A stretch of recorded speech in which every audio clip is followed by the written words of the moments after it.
First నా visit Hyderabad. అయితే నాకు చాలా అంటే లైఫ్లో ఎన్నో డిసిప్లిన్స్ నాకు చాలామంది నేర్చుకున్నాను. సినిమా ఫీల్డ్ ఈరోజు ఈ సినిమా ఫీల్డ్ నాకు డిసెంబర్ 26 వస్తే 47వ సంవత్సరం స్టార్ట్ అవుతుంది.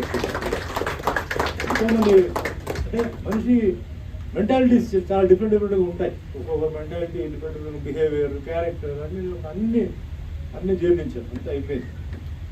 పాయింట్కి ఏంటంటే రాఘవ గారు అంటే ఆయన టైగర్ అని చెప్పారు. ఆయన పేరు టైగర్ వస్తున్నాడు. నేను ఎట్లా టైగర్ వస్తుంది చూశాను. ఆయన టైగర్ ఓ ఆయన దగ్గర క్రమశిక్షణ, డిసిప్లిన్. ఈరోజు ప్రొడ్యూసర్స్ కొన్ని విషయాలు నేర్చుకోవాల్సిన విషయం, ఒకరు టైగర్ రాఘవ, ఇంకొకరు రామ్ చరణ్. అన్ని ప్రోగ్రామ్స్ ఇదే చెప్తారు. ఆమె సినిమా తీయడానికి వస్తారు, చిన్న నిర్మాతలు వస్తారు. ఏమండి రామ్ చరణ్ గారు తెలిసారని అడుగుతారు. ఎందుకు మాకేంటి అంటే పని అంటారు. మీకు తర్వాత వస్తుంది పని, ఇప్పుడు తెలియదు మీకు. అవునా ఏంటిది, మీరు వెళ్ళండి కలవండి, ఆయన అడ్వైస్ తీసుకోండి అంటే వెరీ గుడ్ ప్లానర్. నేను చెప్పాను, ఆల్రెడీ చెప్పాను, ఇప్పుడు కాదు ఎప్పుడో చెప్పాను. ఈ సినిమా గురించి ఆయన ఎప్పుడో చెప్పాను, ఇట్లా చేస్తానండి అని చెప్పి కూర్చుంటాను. రాఘవ గారు నాకు ఆయన ఫస్ట్ రావడంతో చాలా స్ట్రిక్ట్గా, ఆయన ఎప్పుడు మాట్లాడుతుందో ఇలానే మాట్లాడతారు, ఇట్లా మాట్లాడుతారు. ఆ కండిషన్స్ కొన్ని ఉన్నాయన్న. ఏం కండిషన్స్ అన్న? బ్రేక్ఫాస్ట్ ఏం తింటావు ఇంట్లో అడిగి, అన్నీ తింటానండి, నాకేముంది అన్నీ తింటానండి. నాది అలా ఉండదు. నేను ఎవ్రీ ఆల్టర్నేట్ డే నీకు ఆమ్లెట్ పెడతాను, 2 గుడ్లతోనే నీకు ఆమ్లెట్ పెడతాను.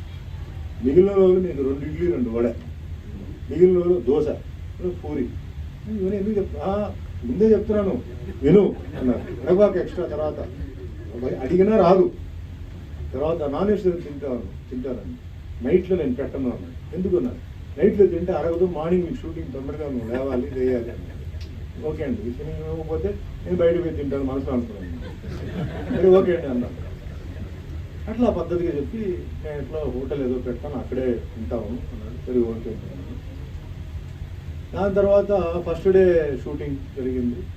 టైం ఆ రోజు ఎందుకో కొంచెం 10 నిమిషాలు, నేను జనరల్గా ఎర్లీగానే వస్తాను, ఏదో లేట్ అయింది. రాక్ క్యాసల్లో అప్పుడు నాకు రూమ్ పెట్టు, లేట్ అయింది.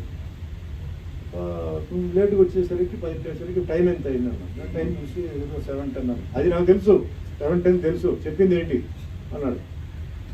7 అన్నారు, వెహికల్ లేదు అని చెప్పి నాకు అక్కడి నుంచి ఇంకా నేను 6:30కే రెడీ. ఎందుకు ఉదయం డైలాగ్ నేర్చుకోవాలి కదా, ఇది నేర్చుకుంటే ఎట్లా, 6:30కే రెడీ. అట్లా ఆ సినిమా అంటే ఒక క్రమశిక్షణతో ఆ సినిమా సాగింది. అలాగే మన భరద్వాజ గారు కూడా సేమ్ అదే టైప్ ఆఫ్ ఇది. ఇక్కడ రామ్ చరణ్ గారు అవన్నీ చెప్పరు, కానీ ఆయన ఇంకోటి చెప్తారు ఆయన, నేను ఇంతే పెడతాను ఫుడ్, నేను ఇంతే పెడతాను వాటర్ బాటిల్, ఎక్స్ట్రా అయితే వాటర్ బాటిల్ కొనుక్కోండి. ఇది కరెక్ట్. ఇది అలా చేయడం బట్టే ఆయన అన్ని సినిమాలు చేయగలిగారు.